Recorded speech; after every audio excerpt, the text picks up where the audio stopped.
For close to 3 decades, Greg Surrett-Forgach built a career in banking leadership, a world defined by structure, discipline, and precision.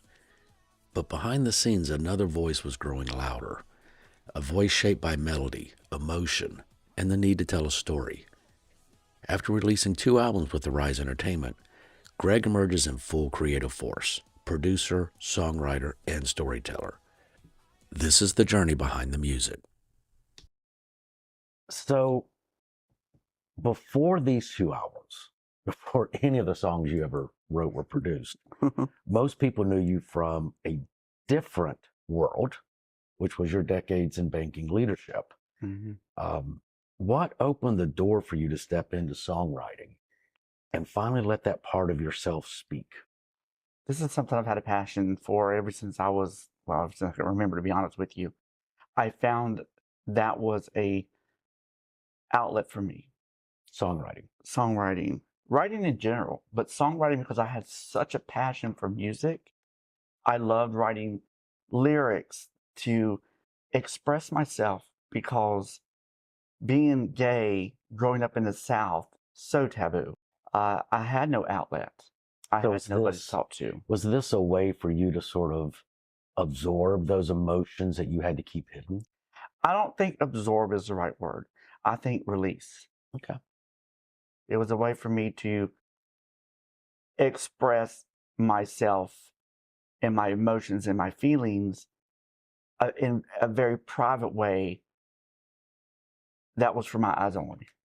And now you're sharing that with the world. I am. A lot has changed since that little boy who killed everything inside. So let's talk about the 2 albums, because right now you just released your second album I did. about a month ago. And I would like to say it's not doing too bad.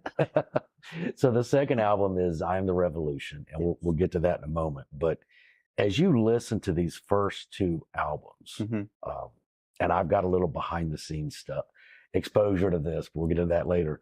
What do you think has changed? So as you listen to them, what's the difference to you? Not just as a writer, as a musician, as an artist, as a person. What's the difference you hear on those 2? That first album for me was all those things that I could go through that I couldn't share. Being able to finally bring that to life and share those emotions with people that I never shared before. Going into the second album, I found my strength, regardless of what society said, regardless of what my religious teaching said, regardless of what my family, everybody was saying. I had to overcome that. I am the revolution to make that change. And that's what this album's all about, overcoming those challenges. So is it safe to say that the first album, which by the way, a lot of the songs on the first album you wrote in high school? I did. But is it safe to say that that first album is really more of an expression of your youth, of love, of disappointment, of all of these emotions that you go through when you're 15, 16, 18, 20?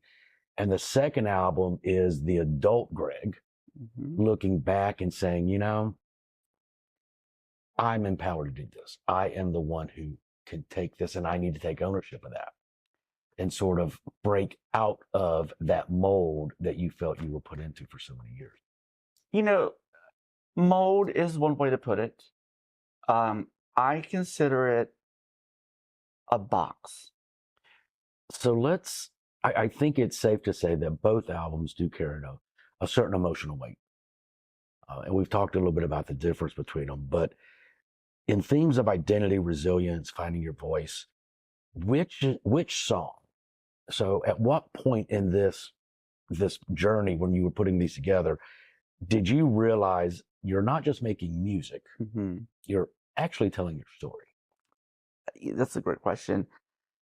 My first album, I just found the tools and the resources and the strength, to be quite honest with you, to share what I always wanted to share. Yep.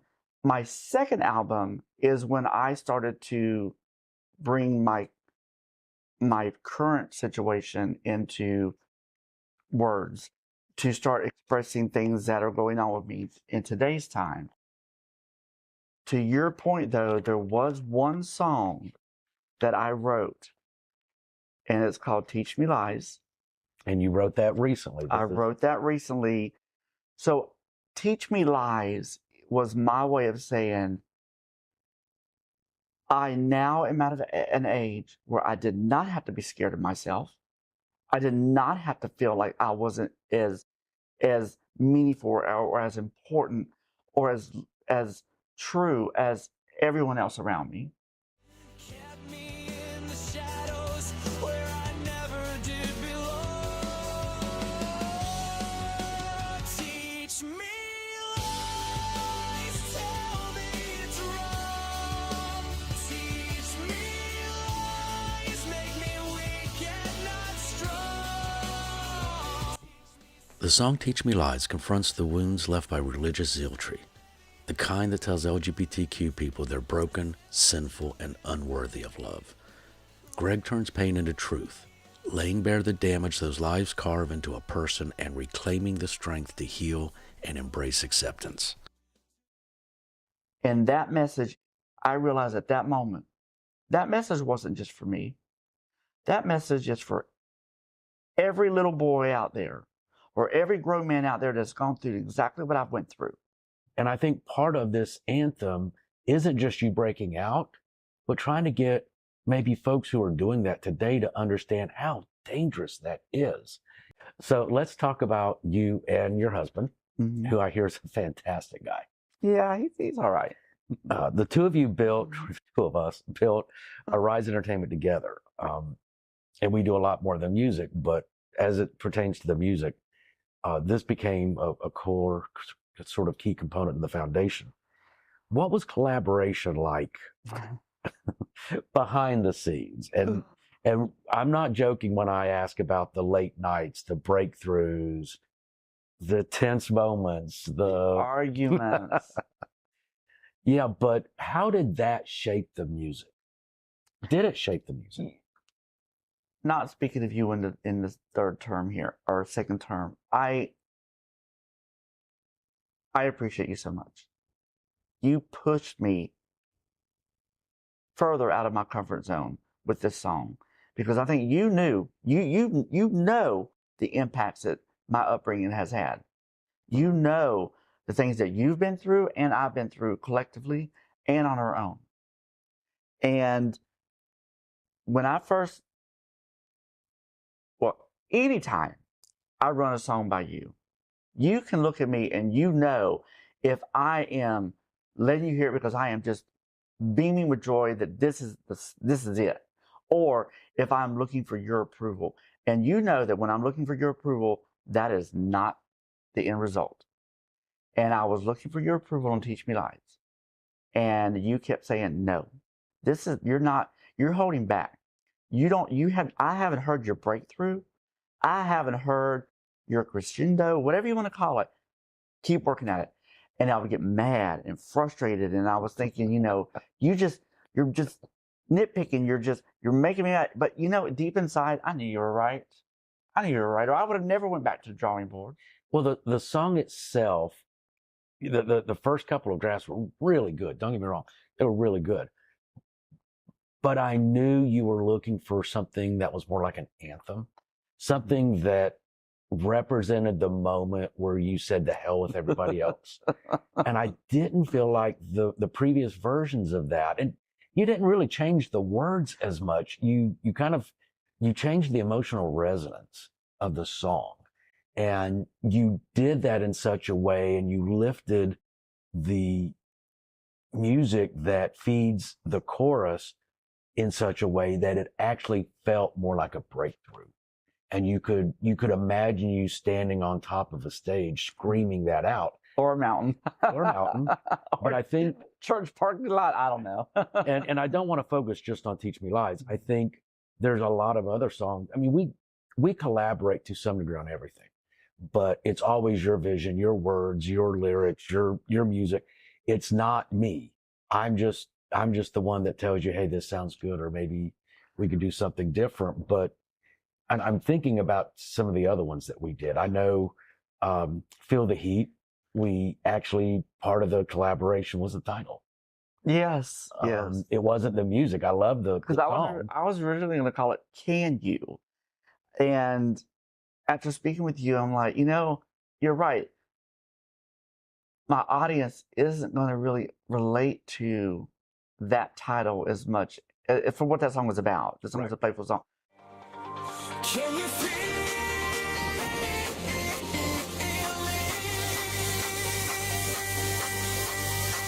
It's time.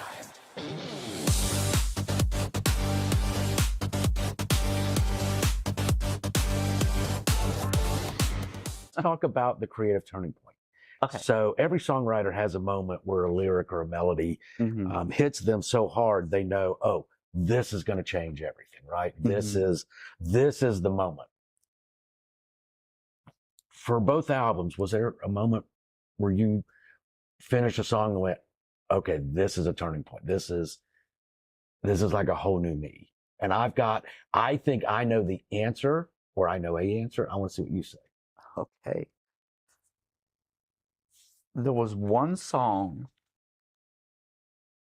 Oh, actually, I should correct. There was 2 songs on my first album that were not written when I was a kid. One was written through a very, very scary time of you and I separating. Ashes Grow Cold. Ashes Grow Cold. And if you listen to that song, all hope of this relationship was extinguished. And I was in therapy and was told to write you a letter, not to give to you, for me. And I wrote that song. It was part of your emotional. Yes, that's where that song came from. We painted the midnight in violent gold, stories of glory that couldn't be told. We burned through the timber, we burned through the floor, begging the flames to give us some more. We thought we were the sun, suspended in time, committing the perfect, beautiful crime. But the higher it burns, the harder it ends. We're strangers now who used to be friends. Look at the ruins, the story is told. Here in the dark where the ashes grow cold. That song actually helped me to start thinking really, really hard about how the things that impacted my life, how I was using that as an excuse to push you away, to just constantly make you test your love for me, to the point where you were like, I need to walk away from this because this is now damaging me. That's how I felt you were feeling.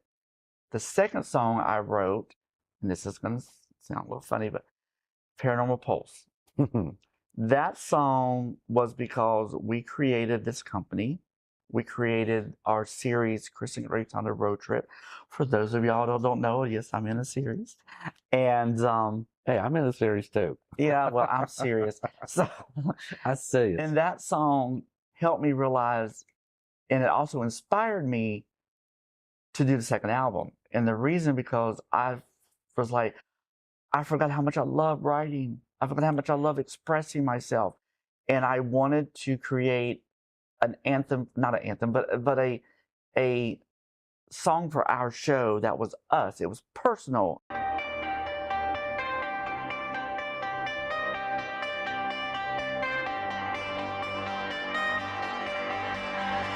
Two flashlights cutting through the deep of night. Old rusted gates, a truly chilling sight.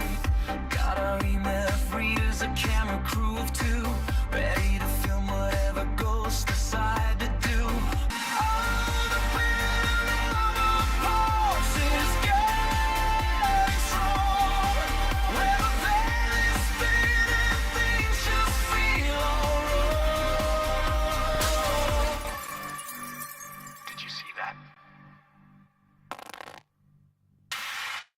So let's talk about Paranormal Pulse for just a second, because Sure. I remember the writing of that song because I was driving the entire time you were writing. I wrote it over 3 days? Yeah, it was a 3-day Most period. of it in the car. And at a laundromat, washing my dad's comforter. Yes, we were going to visit your dad. But I think a couple of nights before so we were putting together season 3. We're talking about season 3. And if you've watched our show, then you know what I'm about to say. If you haven't, go watch the show. But the theme music we had pulled from the internet. We give credit, we've got free use for it. But I was like, why are we doing that when I know a really good songwriter? And so I think I challenged you, hey, why don't you write a song for a show? And you took off with that. But I think this is where collaboration really goes in. Because You were my muse. Seriously, a lot of stuff you are my muse for, because I don't just. It's hard for me to just go out and do things sometimes because I still have that I'm not good enough. I'm not worthy. You help pull me out of that a lot. And I think I want to get to that in just a second. But we talked earlier about collaboration. This was one of those moments because you would write like the chorus and you would come back and say, here's what I've got. And I may say, and I know I'd said this a couple of times on different things, I don't like that word. Mm-hmm. Let's not use that word because, and I don't even remember what it was now at this point, but it was things, or, would we say it that way? And so as you're writing the lyrics, that was a time when we would collaborate. Otherwise, I was just listening or whatever because you had your headphones on so that you weren't distracted by anything. And then you would stop and we would talk a little bit. But that was, to me, and you'll see it in season 3. We use that, the song in season 3. I love it. But I want to go back to our topic, which was there a moment that you felt like, wow, this is going to change everything? I'll tell you where I saw a change. I Am the Revolution. I Am the Revolution.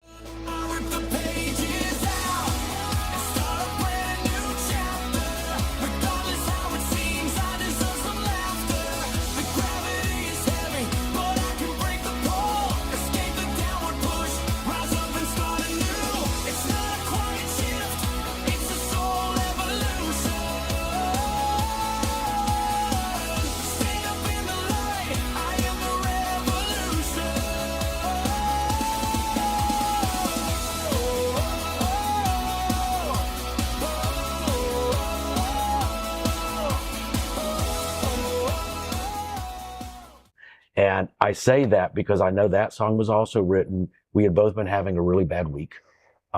Nothing personal with us, it was just a messy, ugly week. And as couples, it's not that you don't like each other, hate each other, but sometimes when you're both having bad weeks, you sort of just bump into each other and it just becomes this thing. And that's when that fed the song.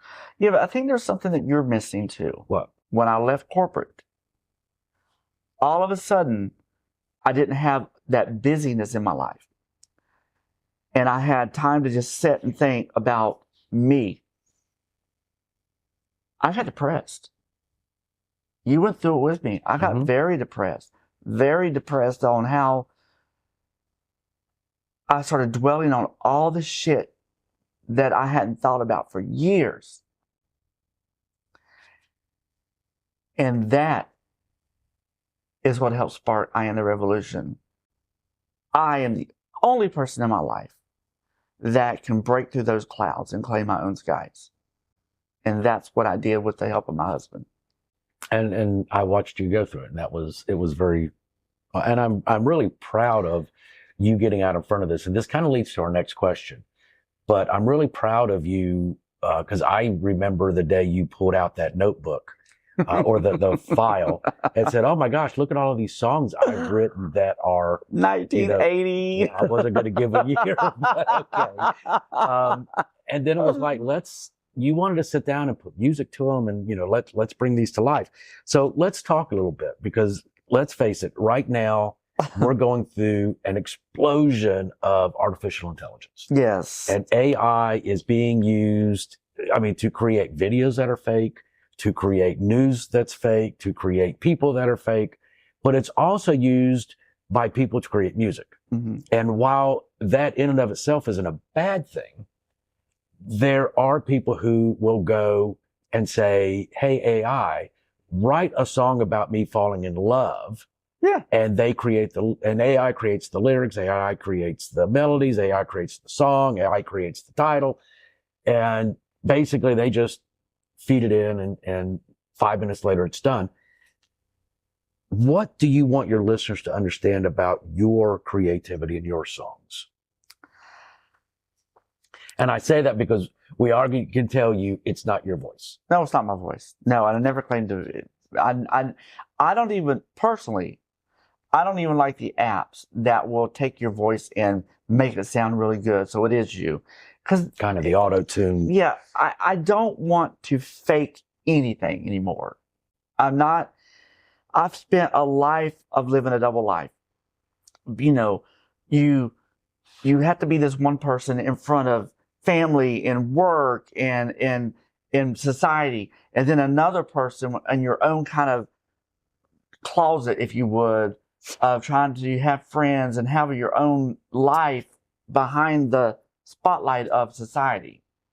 And all that spotlight of society, 90% of it was fake. It was fake. And so when I started doing my music, I don't want to be fake. Now, what I will say is this. AI has definitely helped me to bring a lot of my sound and a lot of my my creativity to a point that I can share it.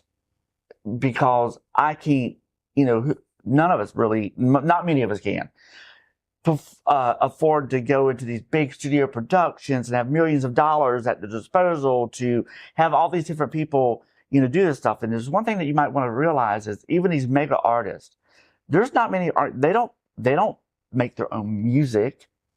They help create the sound. They help influence it. They don't probably write their own lyric. They sing it and they own that song, but there's a collaboration.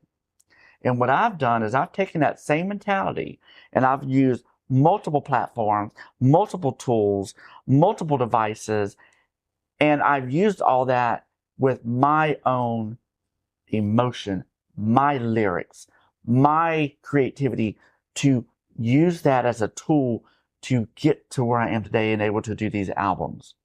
But the words, the sound, all of that is unapologetically you. 100% me. And I think that's important because even though we do label ourselves an entertainment company, and hopefully we do entertain, we do not have the multi-million-dollar, production studios. And Yet. Yeah. No, we're not looking for that. Let us introduce you to the employees who make all of this happen. It's us. And so using tools like this that have come out, and even the ability to, create our own music videos. Mm-hmm. So like the video for I'm the Revolution, you did that yourself. Yes. You did. So again. Oh, now you were talking about my videos? Well, hang on. Again, you could go to AI and say, here's a picture of me, create a video for this song, and it'll do it. Mm-hmm. But that's not what you do. No. I came to you one day and I said, I had this vision in my head on how I want my videos to look. And the very first video I did was for Paranormal Pulse. And you showed me, what you've learned on editing our paranormal show. I worked on that video for 3 days straight, long hours, way up into the night. And you didn't see me hardly. I might come out for some food. Well, there were nights I went on to sleep. And I would be up to way in the morning. Yeah. But even when I finished that video and you looked at it, you were so amazed at, wow, I would have never thought to open it like that. I would have never thought to do this or never thought to do that. Now, I'm not saying this is a masterpiece by no means, but I think for my first video and not having any type of training aside of me playing with the system and trying to bring my creativity and my vision to life, I'm very proud of it.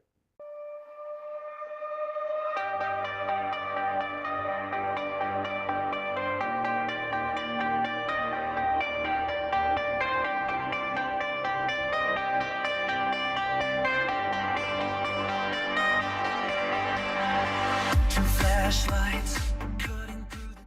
I think it I tells a would be really good too. story. And I think it's important for the viewers to know that the tools we talk about are not AI tools. Mm-mm. The audio and the video editing tools, these are largely what companies use, the big companies.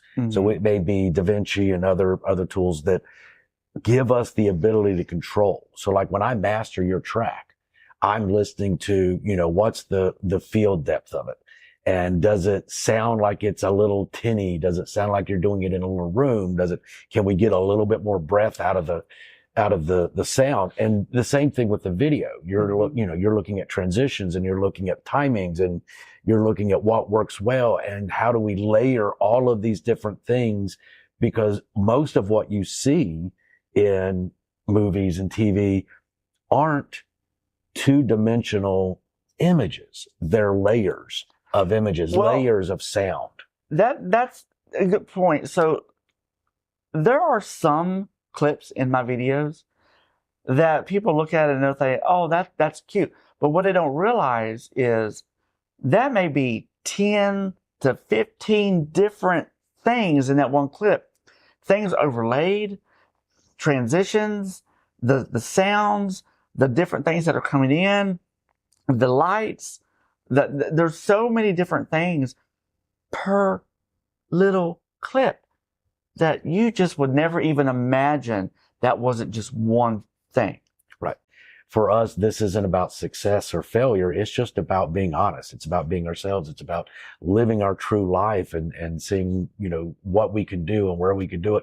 So if you've ever doubted yourself, if you've ever said, wow, I'd love to do X, but I don't sing well. I don't have the ability to understand video editing. I don't have whatever excuse you're giving yourself. If you're feeling that, stop it. Mm-hmm. Just say don't. In a world, just do it, I say don't.